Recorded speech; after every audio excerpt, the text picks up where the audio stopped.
Ini adalah lanjutan dari video yang pertama tentang akar kata tasawuf. Kali ini adalah bagian yang ketiga, keempat, dan yang kelima, yaitu kata sofun, sopos, dan suf. Mari kita simak, semoga bermanfaat.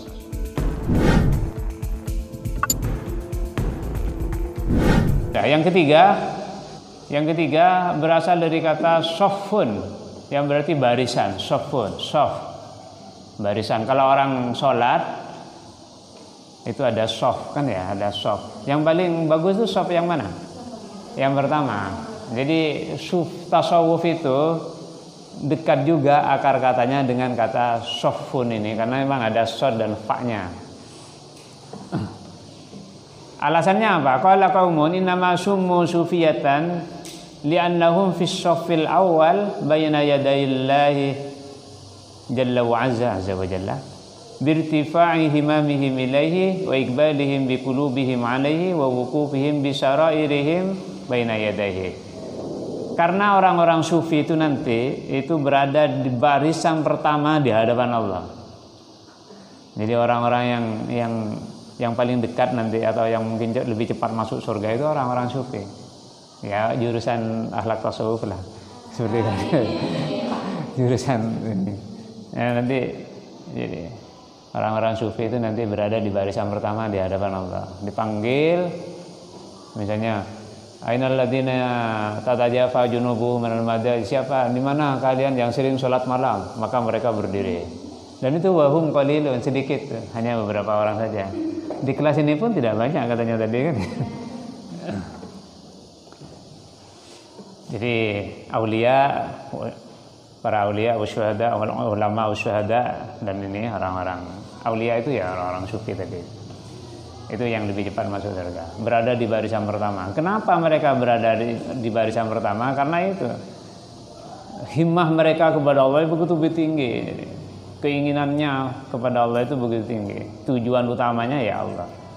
Hatinya itu fokus kepada Allah. Mereka juga selalu merasa bersama, berada di hadapan Allah. Hatinya, sarairnya itu sirrun asrar, sarair, asrar, sarair. Ini pakai sarair. Itu selalu merasa berada di hadapan Allah. Nah, maka mereka diduga kata tasawuf itu berasal dari kata sofun ini. Yang keempat, diduga berasal dari kata sopos atau sapis. Ini bahasa Yunani yang masuk dalam filsafat, ya, dalam term filsafat Islam. Ini kalau dalam bahasa Arabnya disebut dengan al-hikmah. Jadi orang sufi itu adalah orang yang banyak mengetahui tentang hikmah ini. Al-hikmah itu ya memang sulit kalau diterjemahkan dengan satu kata ya, tapi gambarannya ya pengetahuan yang luar biasa yang mendekatkan orang dengan Allah. Al-hikmah apa ya? Al-hikmah ya bijak, kalau makna dasarnya juga bijak ada. Dalam Al-Quran digambarkan wa may yu'tal hikmata faqad utiya khairan katsiran. Siapa yang diberi hikmah oleh Allah maka dia berarti telah mendapatkan pemberian yang banyak. Jadi Anda di samping minta ilmu kepada Allah kalau berdoa itu jangan lupa minta al-hikmah ini. Jadi Allahumma akrimna binuril ilmi wal fahmi warzuqna al-hikmata wal ilma wal amala. Itu dulu yang saya pernah diajari doa oleh Ahmad Bashir. Allahumma akrimna binuril ilmi wal fahmi warzuqna al-hikmata wal ilma wal amala wa akhrijna minadh-dhulumat warzuqna fahman nabiyyin wa ilhamal malaikatil muqarrabin. Rabbi zidna ilma wa fahma bi rahmatika ya arhamar rahimin. Jadi ada al-hikmah yang diminta. Di dalam Al-Quran itu ada seorang nabi yang disebut punya hikmah besar, yaitu namanya Luqman Al-Hakim. Al-Hakim itu sebenarnya yang sangat yang banyak punya hikmah. Nah, jadi al-hikmah, orang sufi ya hikmah, bijak ya. Jadi tempat curhat banyak orang. Orang punya problem ini, datang ke orang sufi. Bahkan terkadang baru nyampe di hadapan beliau itu kita yang punya beban hidup yang berat itu sampai di hadapan beliau belum berkata-kata apa, itu sudah beban itu sudah hilang separuh itu.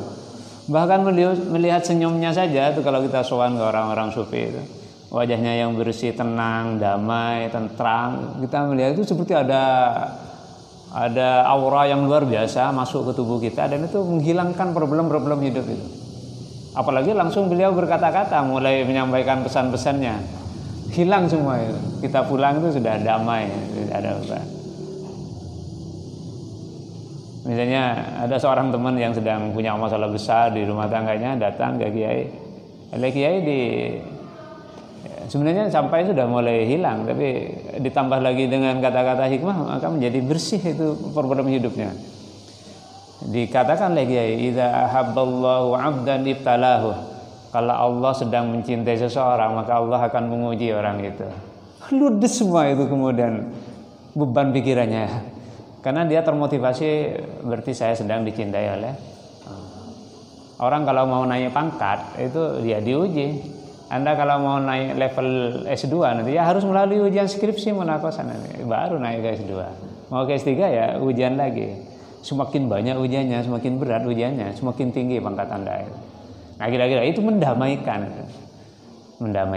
Apalagi dikatakan oleh keluar dari orang-orang yang hatinya bersih. Jadi seperti lautan embun yang menyejukkan. Anda sesekali ya perlu datang ke orang-orang sufi ini. Ya, semakin hari semakin jarang orang-orang sufi ini. Yang banyak yang saya tahu ya laki-laki, entah kalau perempuan. Tapi kalau di Jawa, kiai-kiai di Jawa itu biasa perempuan tuh salaman sama kiai. Anda kalau datang ke Pekalongan misalnya habis ke Habib Lutfi, radhiyallahu anhu. Biasa itu. Salaman, perempuan itu salaman. Beberapa tahun silam kami serombongan datang ke sana, ada beberapa perempuan sekitar 6 orang. Ya mereka bisa salaman sama Habib. Selesai salaman kita kumpul, tangan saya ini tidak mau dibasuh sampai beberapa hari katanya. Karena sudah menyentuh tangan Maulana Habib. Ya oke. Ini yang keempat.